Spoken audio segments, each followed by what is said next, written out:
up in the morning, grab my little black book. Yesterday can eat a dick, cause we lost by the hook. Can't win them all, so you never see me get shook. Today's a new day, the bookmaker's getting cooked. When I spot a dirty keg of 4 units getting played, always find the value, I would never be afraid. Scared money don't win, but I'm not going all in unless I see a bet I love, then I put my balls on a bookie's chin. Let it all soak in, doubling my bread, winning money with my friends. If you got the itch and you wanna go big, follow Sharpie bets and you gon' really fucking win. This is not financial advice, it's entertainment. But if I find the right price, believe I'm parlaying it. You can see my spreadsheet, I'm winning, not just saying it. Profit in the green every week, I'm never negative. I can bet an ace or a shitty old picture. Pick the right spots cause I'm the K-Prop whisperer. Shut up when I speak until you finally get the picture. I'm the best in the world, tell me you getting richer. Fuck the bookies, fuck the bookies. FTB screaming fuck the bookies, fuck the bookies, fuck the bookies, fuck the bookies, fuck the bookies, fuck the bookies, fuck the bookies. FTB screaming fuck the bookies, fuck the bookies, fuck the bookies. Middle finger in the air screaming fuck the bookies. Let's get to the motherfucking monies. Let's get to the motherfucking monies. Welcome to the best MLB prop show on God's green earth. I'm Sharpie's Bets, and it's Tuesday, so you know what that means. Today we eat with ribeyes with Mike, as he has a ribeye giveaway he is doing, and he will talk about that when he comes on. I have written some fucking books today, guys, and as well as got some work to go to. So enough small talk. Let's get to the monies. Yeet, like he says right there. First guy on the board is going to be Tanner Bibee at the Yankees. Morning line, 5.5 plus 116 on FanDuel. Now plus 118, still on FanDuel. Pitching out 16.5 minus 125 to the over. Earn runs 2.5 minus 160 to the over. Projected lineup is 5 lefties and 4 righties. Bibee gets the Yankees, who over the last 15 days versus right-handed pitching are walking above league average, striking out 23% of the time with the second best ISO in that time span. And when we look at who they've seen, they had a great game plan versus Yamamoto, where he didn't go past 4 innings and had just 2 strikeouts. A series versus the Rockies and Angels, who don't have a pitcher I'm looking to back. And then a series versus the Rangers, where DeGrom went 7 innings, 2 earned runs with 9 punchouts, and then Eovaldi followed him up, 6 innings, 1 earned run with 6 strikeouts. And then a series with the Mets where they missed Singa. So all in all, guys, their numbers are a tad bit fraudulent. Top 2 ISO as the 3 dogs they seen? Nah, guys. They got to one of them, and the other 2 had quality starts. So the question here is, can we back Bibee? As Bibee seems to be on the path of last year, where just like this year, guys, it took this guy 6 to 7 weeks to get going. But then when he got going, we started to back him. Now, when we look at his metrics, we see he is a guy who lives in the zone 3% more than league average, while having the worst league average, or the worst zone contact of his career. He's also league average at chase and chase contact right now. Pretty much, guys, he's bad at all things I look to back on a pitcher. But if we look at Bibee's past, we see it's the chase contact, and the chase contact, that's where his bigger games have been at. Whether it's been league average or worse, 7 of the 11 teams he has seen this year are top 6 in zone contact, as well as being top 10 in freaking chase contact.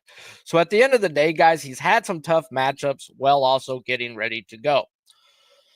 Well, when we look at this projected lineup, guys, I have 5 of the 9 who are league average or worse at zone contact, as well as 5 of the 9 being league average or worse at chase contact, with 3 being bad at both and 2 being good at both.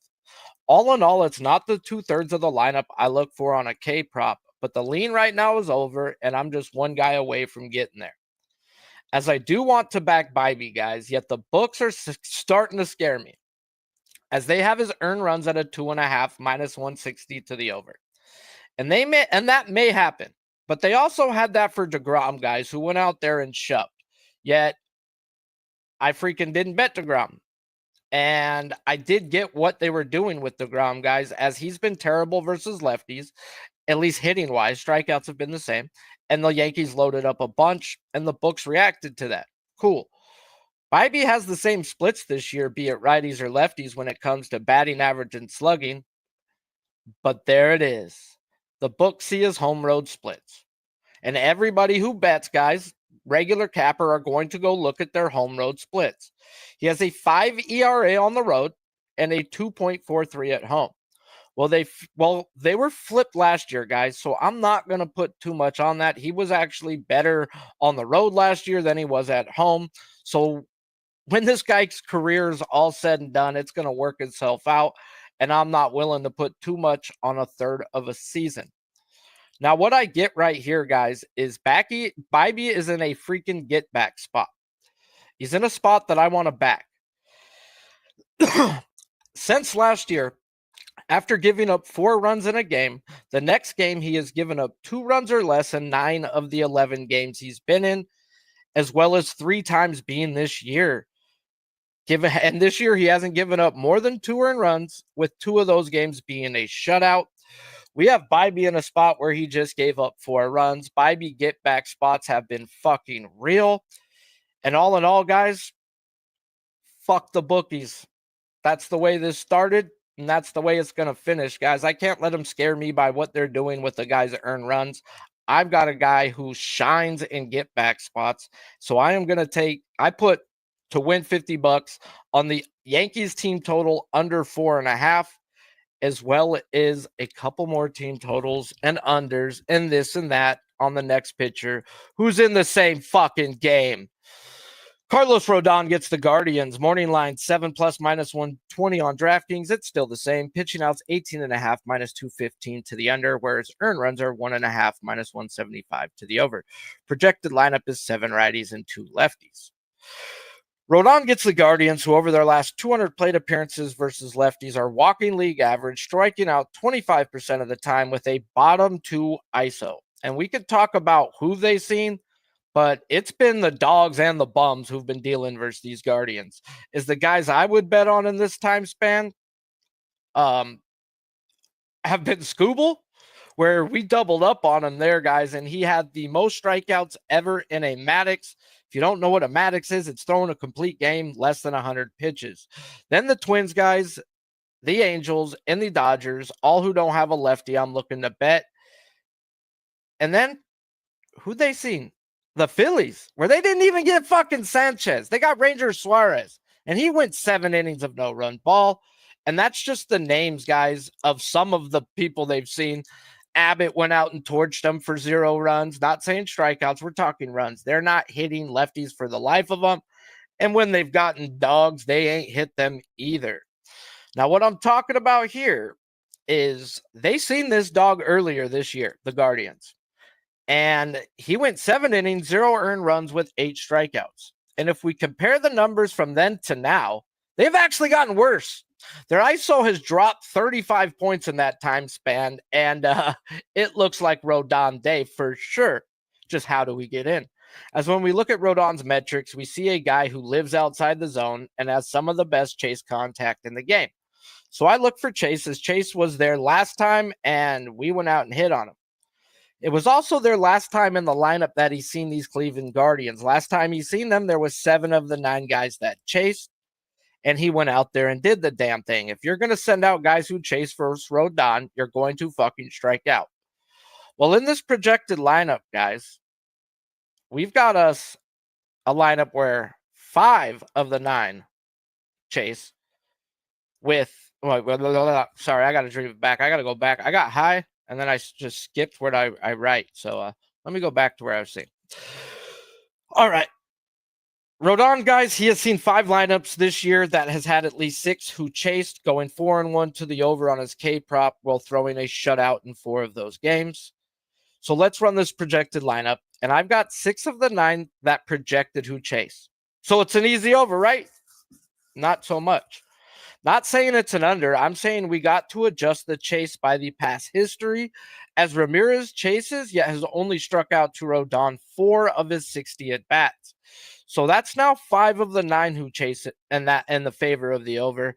And you know me, I want 2/3 of the lineup. When we look at lineups that he's seen with 5 that chased and 4 who didn't, he's just 1-1 to his K prop over in those time span. The one loss being, like the Guardians, where 3 of the top 4 guys in the lineup don't chase.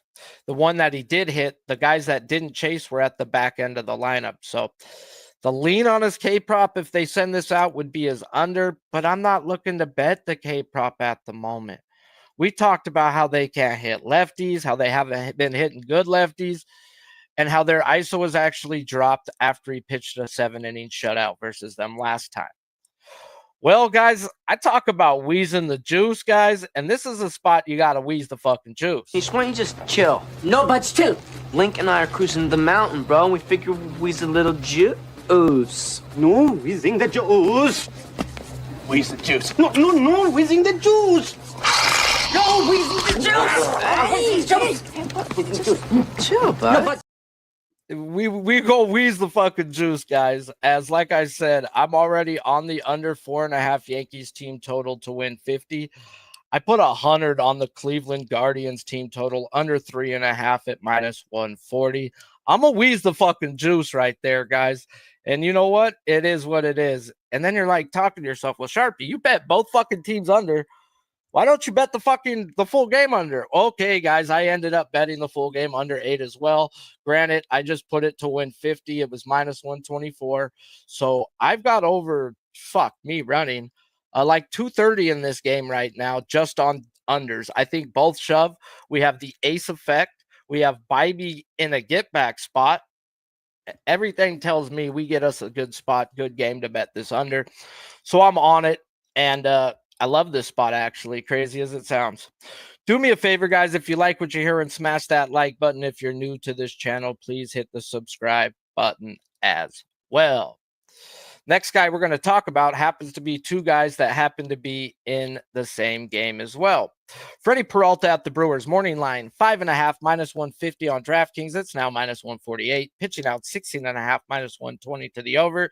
Earn runs 2.5 at a pick.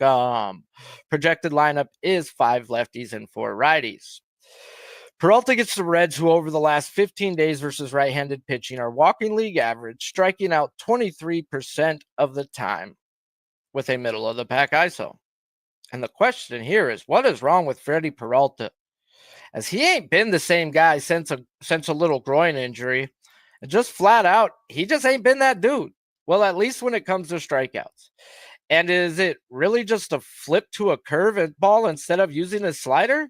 As he has switched the usage of those pitches since last year, where the curve is now being used 21% and the slider just 6%, where it was slider heavy in 2024. As it makes no sense, as he is throwing his curve and slider when he uses it 2 miles per hour harder with an extra 100 to 200 RPMs. So it can't be the pitch mix. It's got to be the groin. As Freddie has always been a guy who throws out the zone, yet his zone percentage is actually worse than it has been since 2020. He is just missing and not throwing strikes a lot. And a metric that shows it should still be money, guys, is the chase. As this chase contact is still upper echelon of starting pitchers, yet when we look at the lineups where he should have shined, where it had at least 6 who chased, he is just 1-3 to the over. So is chase not the metric? Well, in his games where the chase was not, and he is 1-3 to the over in those games. So the one game that it did go over was where the past history said over. So the chase is still the thing that I'm going to keep an eye on, guys. Is yes, it hasn't always been there in the overs, but it's also been there in the unders. I don't think it's his velo or a spin, as that's fine. And is it just him getting accustomed to a new pitch mix? Is that really it? Yet either way, guys, a third of the season in, and it's just not looking right for the ace of this Brew Crew, as he has his worst strikeout percentage through his career. So I run this projected lineup for Chase, and we have 7 of the 9 who are league average or better than Chase. Yet this is a divisional game, so we have a boatload of past history. And the guys who don't chase, who have seen him, are Friedel, who has struck out 23.5% of the time, De La Cruz, who has struck out 37% of the time, Lux, Benson, and Steer all above 50% of the time, with McLean striking out 5 of his 6 at-bats. So the only person who does chase and hasn't seen him is Espanol, and he's a walking dead spot. So how do these guys strike out if they don't chase? Zone swing percentage, my friend, is a guy needs you to not be patient if he can't find the zone. Like I said, guys, he has a problem with finding a zone. And this Reds projected lineup, it looks like they have an issue with zone swing percentages. Only 3% of them are swinging inside the zone. So all in all, could we trust Peralta in this spot? And I just keep going back and forth on it, to be honest. He fucked me in a few spots this year. Yet the one time he didn't fuck me was when the past history said yes. Kind of like in a spot we are today. So why do we get a 5.5 minus 150 when he has a 35% strikeout rate versus this projected lineup? Yet they jumped him up last week to a 6.5 juice to the fucking gills and didn't come close. So we got to go look at the past 10 games. And he has had 6 strikeouts in just 4 of them. That would normally equate to, guys, a 5.5 at plus money. Then you take in the past history at 35%. Normal past history at like 28% would put this at like a minus 140. We're getting minus 150 because the 35%. Now, for me, if we get this lineup, I'm not paying juice on Freddie Peralta. That's just not fucking happening for me today. It's going to be a spot that I bet like Max Mayer last night. Now, my buddy at work hit me up and was like, Sharpie, I want to take the 8. And I says, bro, if he gets 7, he gets 8. And where I'm at with Peralta here is if he gets 6, he gets 7. So if this is the lineup I get, I'm going to take Peralta up to the plus money, take him at the 7, and just fucking let it go. But at this point in time, I just can't pay that type of that type of juice on Freddie Peralta. Now, one thing also, guys, is he's dominated Gavin Lux in the past. Where if you look through Gavin Lux's pitching. Yeah, I hear you, Dana, bro. Let me see what I got Benson for, bro. I probably got him for 1.5. That's what's dead ass serious about that. But Benson, you puto, 1.5. But see, he struck out 3 of 7 at bats. So now, who has struck out 4 of 9 at bats is Lux, and I've only got Lux for a half. If he fucking gets Lux and gets him like he used to, then fuck yes, bro. The 7's all there. But what I'm getting at too, though, with Lux and why I put him at a half is Lux throughout his career has had a problem with the slider. He don't throw a slider to lefties this year. He goes fastball, changeup, curveball to lefties, and only uses his slider to righties. Yes, this year we do have freaking Lux whiffing at a curveball near 30%, which yes, he can be got. But man, through his career, it's like 40% with the sliders. So new Peralta, new type of dealings. But the past history played out in the Cubs game.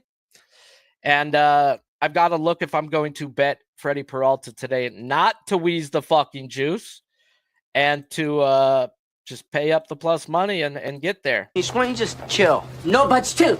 Link and I are cruising the mountain, bro, and we figure we's a little juice. No, whizzing the juice. Wheeze the juice. No, whizzing the juice. No, we's the juice. Chill, bud. No, I'm sorry, guys, that I'm childish and I love that movie, so I'm gonna play some dumb shit every now and then. Hunter Green versus the Brewers. Every time I bet juice, the people in my chat, they put that guy right there, the juice thing, bro. You got to know what movie it's from. But let's talk Hunter Green versus the Brewers. Morning line 6.5 plus or minus 105 on MGM. It's now plus 105 on DraftKings.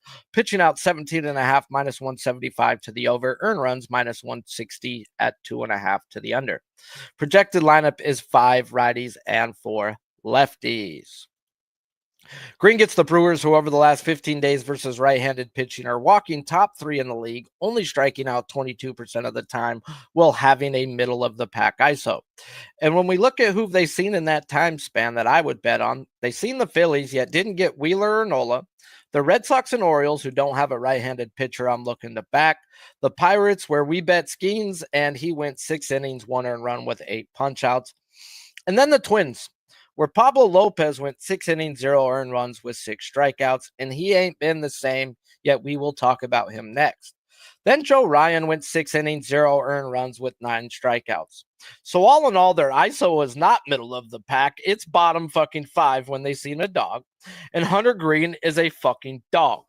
As well as the Brewers' K percentage being as fraudulent as it comes. 22% my fucking ass. When they've seen the dogs, it's at a 33% clip. And like we said, this man is a fucking dog. He just hasn't had the right matchups since coming back from the IL. As Green is a guy I use zone contact for, as he lives in the zone 8% more than league average with elite zone contact, chase, and chase contact, while throwing a fastball slider combo to righties and adds a split to help him versus lefties. So we go check this projected lineup for zone contact, and we have 5 of the 9 who are league average or worse at zone contact. Yet, like we talked about with Skeens, it's where they're projected at, as 3 of the 4 with good zone contact are in the projected 7, 8, 9 hole, which is ideal if you're looking to bet an over on a K prop.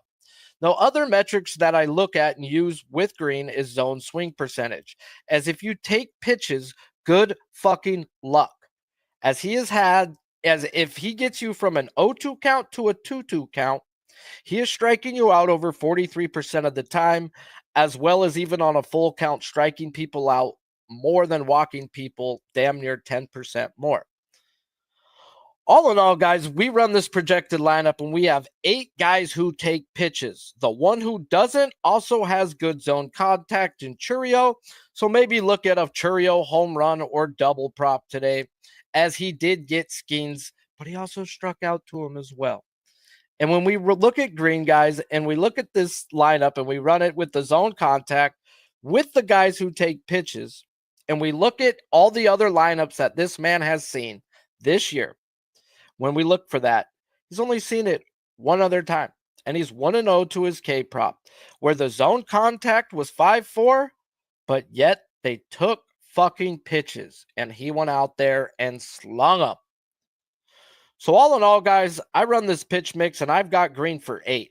And that's with 2 dead spots and a question mark in the bottom 3. As the 2 dead spots are the 7 and 9 hole, as well as I have a question mark. So I have nothing. I just don't know what's going to happen with the 8 hole. And I still got 8. Now, that's just on whiff on his pitch mix. Now, if we look at Yelich, the past history says he ain't striking out, as he has only struck out 3 of his 17 at-bats. Yet the pitch mix says he should go down multiple times today, if not at least once. And I think his K-prop comes down to that. Does he get Yelich or not when it says he normally doesn't get him? So if this is the lineup I get, I'm probably going to look at Yelich strikeouts. If it's at 1 and it at a decent price, I might just bet Yelich to strike out today. Because like I said, I really do believe it comes down to, does he get him? And I think he does get him today. This is a different Hunter Green. Hunter Green is normally in the zone league average. Like I said, now he's in the zone 8% more than league average, guys. And Yelich has bad zone contact. And that is the way to get him. He as well whiffs at every fucking pitch he's going to get, the fastball, slider, and the split.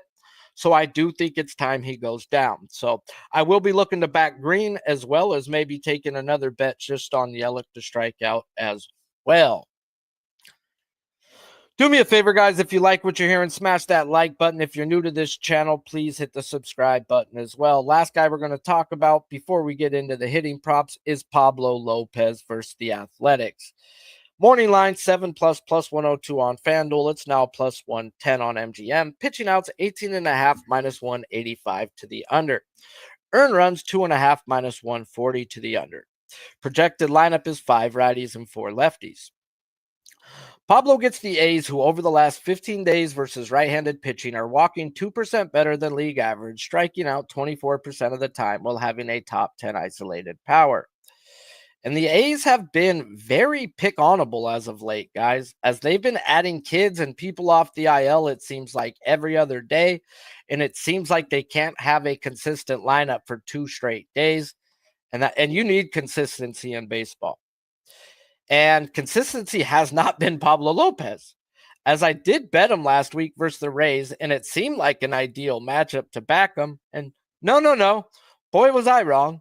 Now, when we look at Pablo's metrics, we see a guy who's in the zone 2% more than league average, and he's worse than league average at zone contact. He's actually 1.2% worse than league average if you want to be real about it. So a guy who pounds the zone with bad zone contact seems like zone contact would be the way. As last week, it was 5 of the 9 were worse than league average, yet the one of the good ones, it was Diaz. Let's just be real. The past history said he should have K'd him multiple times as he struck out 4 of 10 at-bats to him. He did not K him fucking once. So that tells me to pay attention to the past history, guys. But pay attention more to the new version of Pablo, as Diaz is elite at zone contact, and it says he shouldn't fucking strike out. So I'm going to pay attention more to the metrics than the past history when it comes to Pablo from here on out. We need to give them the credit that it is, guys, and his zone contact is some of the worst it's been in over 4 years. So it is what it is till it ain't. Now, if we look at the other times this year where he's had at least 6 of 9 worse than league average at zone contact, he is 1-1 to the K prop over, having 6 and 11 in those games. Yet he hasn't had more than 6 in any game that has had 6 or more with 6 or more that had good zone contact. So zone contact is definitely the way to go. And now is the zone contact gettable versus these A's? When I run this projected lineup, we have 5 of the 9 worse than league average at zone contact, with 2 of the bad kids who are technically, bad at zone contact. They have minimal plate appearances. So how much can we put into that? Now, when we look at what Pablo has done versus 5 of the 9 bad at zone contact lineups, he is 2-0 to the over, getting 6 in both of those games, where he was a 5.5. He's a fucking 6.5 now. They don't have so they don't have the zone contact at 2/3 of the lineup, and that's what I'm going to need to get in for at least 2 bet is K prop. Now, something I didn't look at last week that I should have, and I learned it listening to the game, is Pablo Lopez in day games. And I say that because he has a 4.8 ERA in day games, while an immaculate 1.6 ERA at night. He also has been better on the road by a whole run this year when it comes to his ERA. Now, the issue with me, guys, betting the A's team total under right away is the weather and the ballpark. It's 83 degrees, and the very first thing I woke up to the guy I listened to for weather is, it's over weather in the A's game, 10 miles per hour blowing out, sunny and shiny and blah, blah, blah, blah, blah. Okay, I get it. And I think I found me a motherfucking nugget. Now, that nugget is like the same nugget I talked about with Bybee, guys, and we're talking about get-back days. Pablo Lopez in a get-back spot. After he gives up 4 runs, which he did last week, if we go back to last year, he's had 10 games where he's given up 4 runs or more. He has given up 2 runs or less in 9 of the next 10. With 1 game this year, and he went out and put up a shutout in that spot. So we get a pissed off fucking Pablo that we ain't getting no love, as the A's team total is 3.5 at plus money or 4.5 minus 160. And with the chances of weather turning this into a day game type spot, I had to just go half unit, guys, on the 3.5 at plus money. I can't pay juice. Yes, I'm in a 9-1 get back spot, but I also realize this weather could turn this into a day game. And if that happens, I lose some plus money. I'm not willing to pay the juice on that spot right there.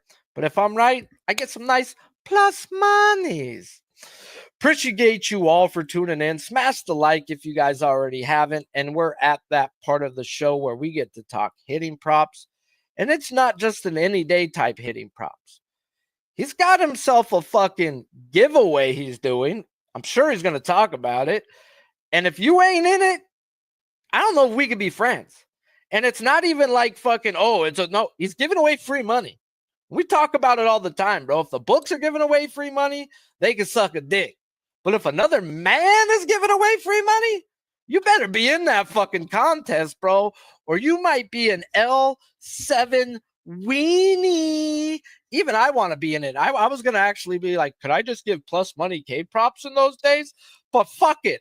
I'm going to be the K prop guy who walks into his contest and drops down his 0 for 10 RBI slate and reminds you all that he is not a fucking shark, that this man is. Megalodon, the size of really 2 school buses. Are they extinct? Are they extinct? That's the big question. What's the new evidence now? A satellite photo near Sao Paulo. When you compare them next to the first photo, I'd say that's a 70-foot shark. I'd say that's a 70-foot shark. What's up, my guy? What up, brother? What an intro. I hope I can live up to the expectations here. I don't know how much you've listened to today, but I'm sure you're going to be taking some hidden props, and we talk about it all the time. I've got 2 guys in straight up get back spots, bro, where they have shown to shine. Bybee being one, and fucking Pablo being the other, and both are in situations where the books are saying they may get touched up, where at least the books are saying Bybee is. Man, I'll tell you what, this next couple of days, I mentioned this, I think I mentioned this yesterday on pregame, and the weather in the Northeast is cooking. It's going to be up in the 90s here tomorrow. Matter of fact, it's 75 right now. It looks overcast, but that's what happens this time of year with the weather. It gets hot. The balls start flying. It's going to be hitting weather. And, you mentioned it. That's why we started this contest. Want to get going? It's going to be a lot of fun. It starts next Monday, June 9th. It goes through June 19th. Absolutely free to enter. Cost you $0, over $100 in prizes. So one winner will designate the based on RBIs. That's what we're doing. Is the Ribeye'e challenge for the 4th of July, and Sports Money wants to pay for your barbecue. We're going to go like this: 10 days, 1 entry per day. You're going to post an RBI, the price, and the book you got it on.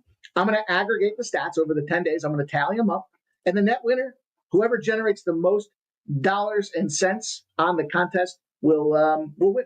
You're going to get a gift basket full of barbecue goodies. We've got our local barbecue producer here does they're world famous with their barbecue sauce, seasonings, rubs, flavor enhancers, chipotle sauces, all you name it. It's all inside this basket.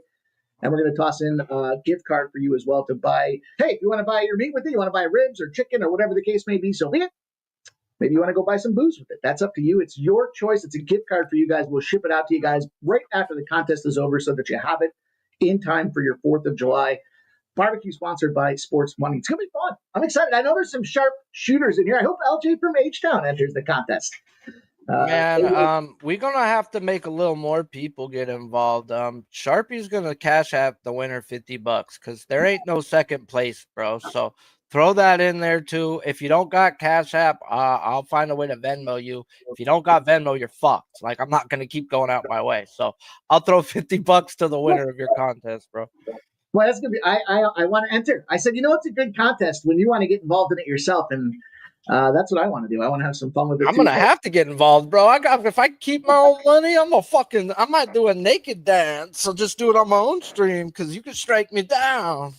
Oh man, that's going to be awesome, dude. Way to contribute and bring it forward. We'll have it's going to be a nice big prize. And look, food ain't getting cheaper, so it's a lot of fun, a lot of way for you to invite the friends and family and look like a hero frying up or grilling up some ribs and everything else that goes along with it. LJ, it's a great question. You're going to post it on the Sports Money YouTube page. I've got a video. The video will go out every day. I'll have the date of the contest labeled. It starts next Monday, June 9th. We already have the teaser promo out there. It's going to be that video. It'll be labeled with the day that says enter contest pick here. And you'll go in the comments of the video, post the RBI with the price and the book. And we're going to tally them up every day. You'll see a leaderboard every day for the next 10 after that. And it'll be done on the 19th. So it's kind of a short, sweet, in and out. It's going to be over $150 in prizes now with Sharpie's generous contribution.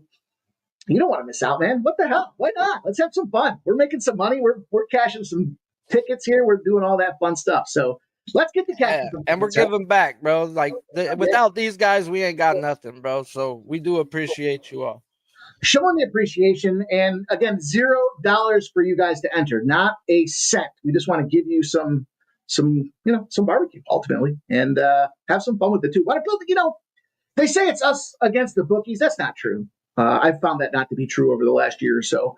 But I will say this: healthy competition is fun, and if it doesn't cost you anything to get in, and we can stack rank you guys and have some fun. And hey, you know what? Tail some winners. What the fuck? Let's get everybody looking at the books, trying to find some RBI spots they think are soft, and we'll make more money with that as well. So, or if you get to the fucking to where you're tied on the last day with somebody, you bet who they have. So if you don't win, you make your $50. If not, you get a free bet back.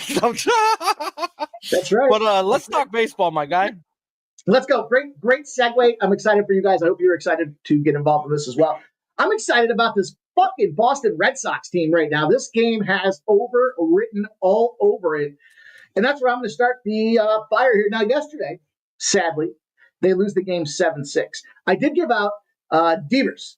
I said, take some Devers. They had the hit run RBI promo, $250 max they gave me on DraftKings. So I whacked it, and I made it a minus, I think it was like minus 115. He was like minus 155, minus one. Anyways, I brought it down to 115, and he got it right away, generates a double, and drives in an RBI. He's priced at plus 155, and you might say, hey, he's the guy to go to today. I can't disagree with you, but I think this is an over. I think this game's got runs written all over it, and I'm going to go. I think we found a new guy for the stable. We've been trying to build our stable of RBI hitters. How about a little Red Snyder, a little Robbie R, plus 175 for this guy. What I like about this is he is the guy that's trying to create accountability across the Boston Red Sox roster. So sometimes you got to look at the numbers, and we'll talk about those in a second.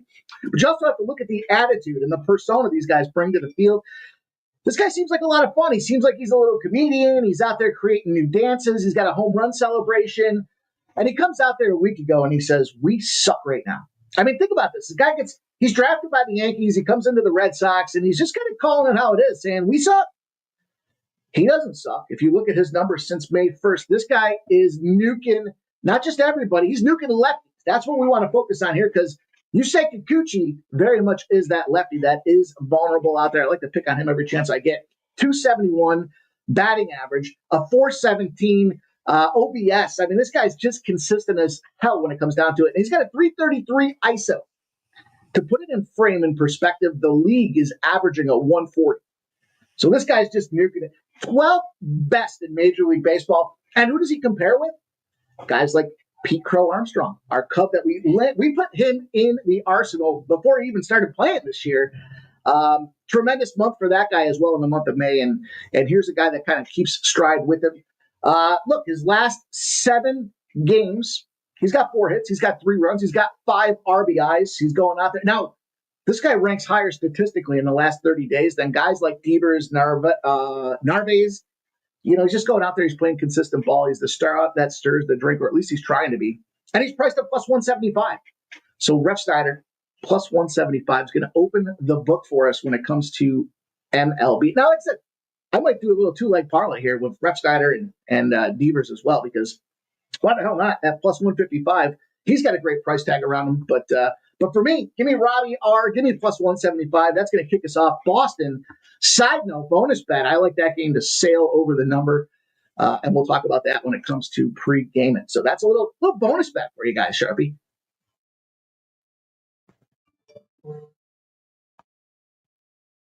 Sharpie's, I had to look. I think Sharpie's not there. It's all good. We'll keep it going. Let me talk about game number 2. He usually picks up on that. Yeah, from my internet, dude. I guess my brother didn't pay the fucking bill. No worries. Fuck. I'm gonna go to this later night spot here. I'll bounce around a little bit. Bring me into a little battle between the Baltimore Orioles and the Seattle Mariners. And the guy that I gotta pick on here, I'm sorry, and it may come around, is Jorge Kirby. Now, I talked about this, and I kind of learned my lesson with McCullers, Houston Astros, speaking of which is out there firing tonight. But first game back, not his finest outing. Second game back, in perspective, he went 3.2 innings his first game. He got hit 6 times with 5 earned runs. His second game back, he goes 5 innings, so they're stretching him out a little bit more. They took him off a little bit of that pitch count. He still gets hit 7 times with 6 earned runs. I think the strategy for Seattle with this guy is just get him out there and get his arm loosened up, and let's make sure that he's in the right position as they try to make a deep run postseason here, or even as they try to close the season out.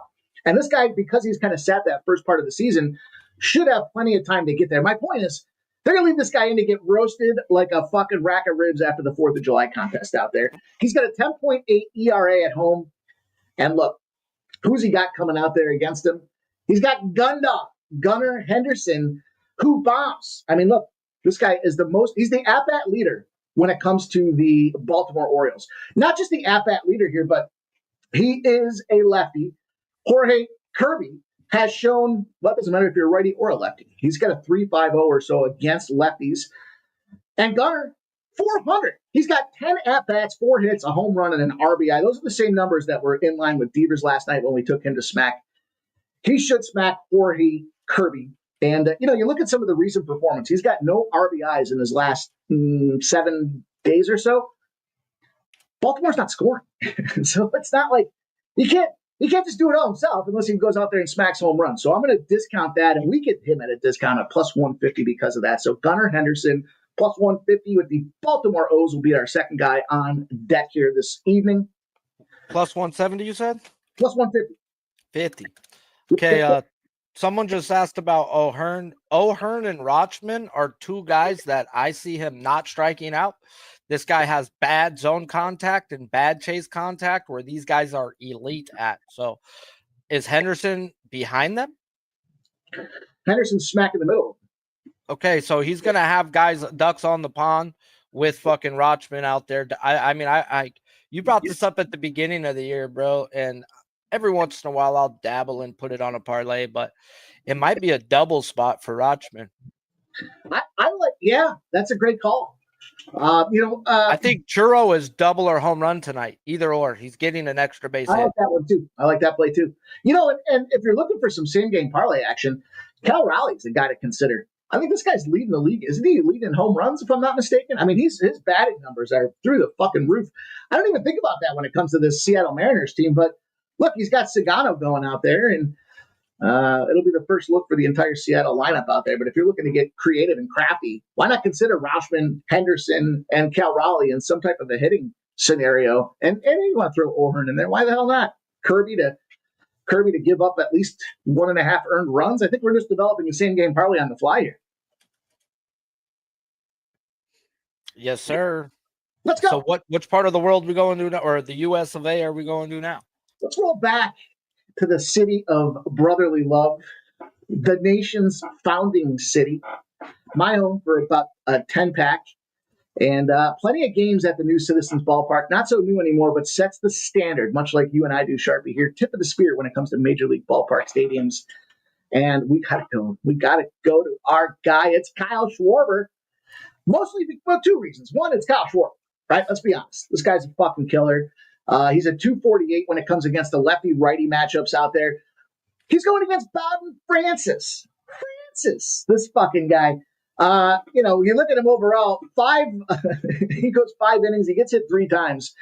He had, arguably one of his better performances, but this guy stinks against lefties. He stinks against righties too, but he's a 283 against lefties. There's Schwarber. And, excuse me, if you look at this Phillies lineup here, the big news is Bryce Harper's coming back. Phillies' favorite son coming back in the lineup after taking a big fastball off the elbow is what it looked like out there about a week ago. So he looked incredibly fast. Phillies lost 4 in a row. I expected that to happen when you take a big bat out of the lineup like that.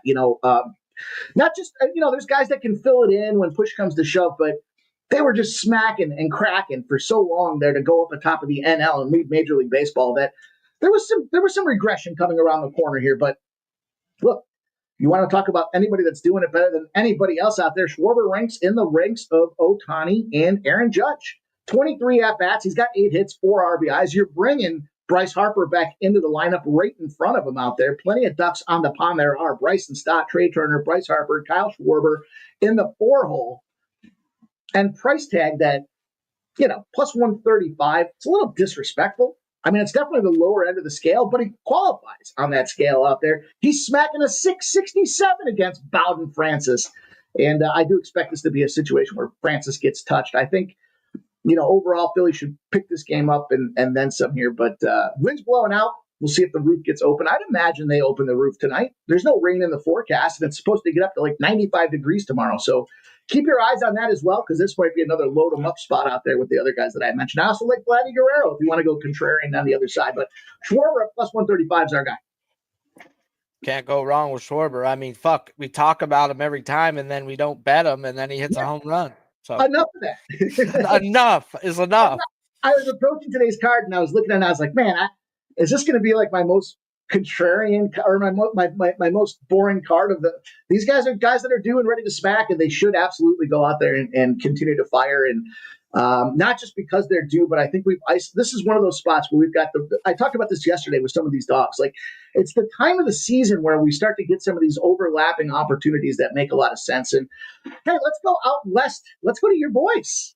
Let's go to the Doyers, those Doyers out there, and see if they can't find a way to come back. Now, sorry for everybody that jumped on the over yesterday. This is why late betting is great betting. It was an under from the get-go. Now, the challenge was, were we going to go out there and see, Blackbird go out there and pitch a gem? Well, you got to think about this. You had two solid games where they put up like 25 runs against the Yankees. They lose that last game against the Yankees in that series because the Yankees weren't getting swept out there against the Dodgers.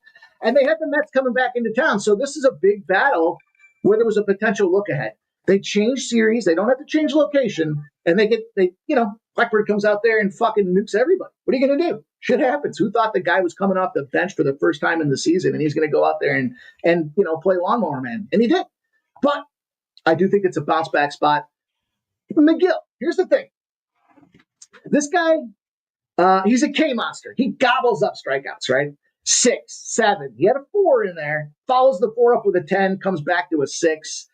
I get it. It's going to be feast or famine, but Freddie Freeman's a guy that can go yardstick as well. So, look, McGill, 4 hits in 4 of his last 5. The other one was a 7 that's inside of there. It's going to be hard to get involved and find this. But if you're going to look at anybody that's going to do it, it's got to be Freddie. Freddie Freeman's hitting a 375 against McGill.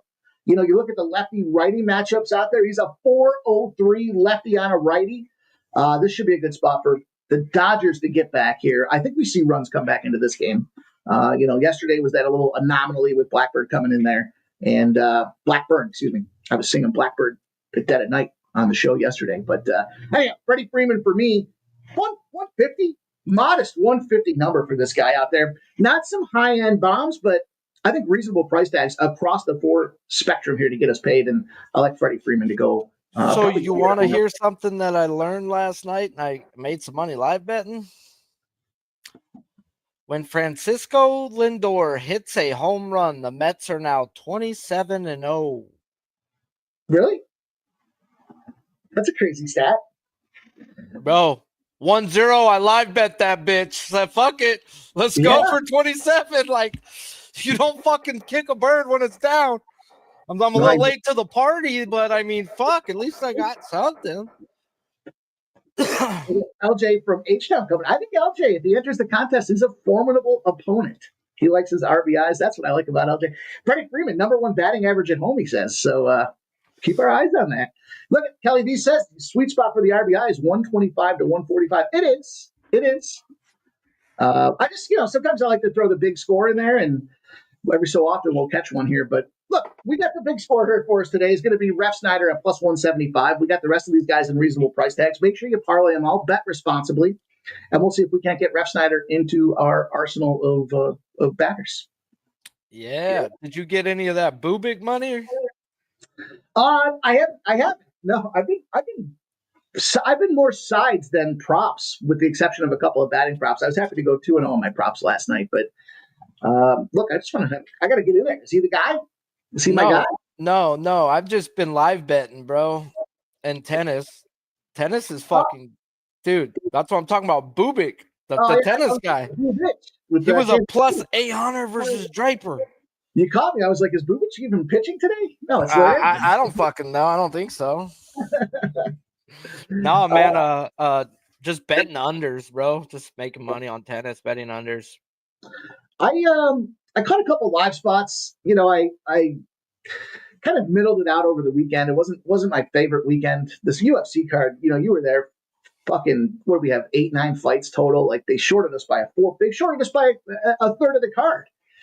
That left me disappointed, but it's tough, man. We don't have any hockey or basketball. They start back up tomorrow. So we'll have the NHL tomorrow, we'll have the NBA on Thursday. In the meantime, I'm just left here grinding baseball, and I haven't gotten into I did take one tennis bet. I bet a tennis play yesterday. Was it Svitolina? She was playing against Coco Gauff, and I saw some sharp action coming in, fading Coco, and it was like plus 225. It started at 5 a.m. I was like, fuck it. I'll toss a couple bucks on there. And I tossed a good old fucking bill on that. And I took it in the bill is what happened on that one. So my rule on live betting women's tennis is I'll only take the dog. I was gonna say kind of like women's MMA, bro. Like I'm not betting a favorite ever on a one. I'm sorry. I've got lots of child support. Okay, women have took so much money from me in my life that I don't need to gamble on them. That's my theory. But Mikey Mike, appreciate you as always. Yeah, man. Let them know what you got going on today and where they can find you. Yeah, man. 6 p.m. You know, we're rolling. We got ourselves pre-gaming over at Sports Money. We got a busy week ahead. We got some videos rolling out for you guys with some PGA. We got some, of course, UFC pay-per-view 316 this weekend. And we'll be live. We'll be doing our thing, getting everybody ready, trying to give a little segment each day around resources you can find for the RBI contest, ways to break the games down and get involved in the RBI game. But that starts next Monday, so don't miss it. Check us out. Subscribe to the Sports Money channel and turn your notifications on so you don't miss any of these things that we drop out there, especially this contest. And Sharpie, thank you. Tossing in another $50 to fatten the pot. Someone's going to have a nice barbecue. Man, someone going to eat, bro, or at least smoke some good weed, not eat. But either which way, we got you guys. Smash the like if you guys haven't. My dumbass hasn't even bet a prop yet and got 300 already on the line. I did bet just $50 on the under 3.5 team total at plus money for the A's. I do have 100 on Cleveland's team total under 3.5 at minus 140. And then I have to win 50. I'm a fucking cock. Under 8 in the Yankees game, and then I took also the Yankees team total under 4.5. I was just digging, and then I bet 2 fucking team totals, and I'm like, why am I not on this game? So I took the fucking game because I do like both of those bullpens. Now, you got me looking at the weather, and I'm over here like, fuck me, but that's how I could always go back and forth. I do what I do, and I got to let it. It's out of my hands from here on out, guys. So let's just keep it going. Let's fuck these bookies square in the eye hole. And if you got to wheeze a little juice sometimes, then wheeze the fucking juice. Why don't you just chill? No buts too. Link and I are cruising the mountain, bro, and we figure wheeze a little juice. No, whizzing the juice. Wheeze the juice. No, whizzing the juice.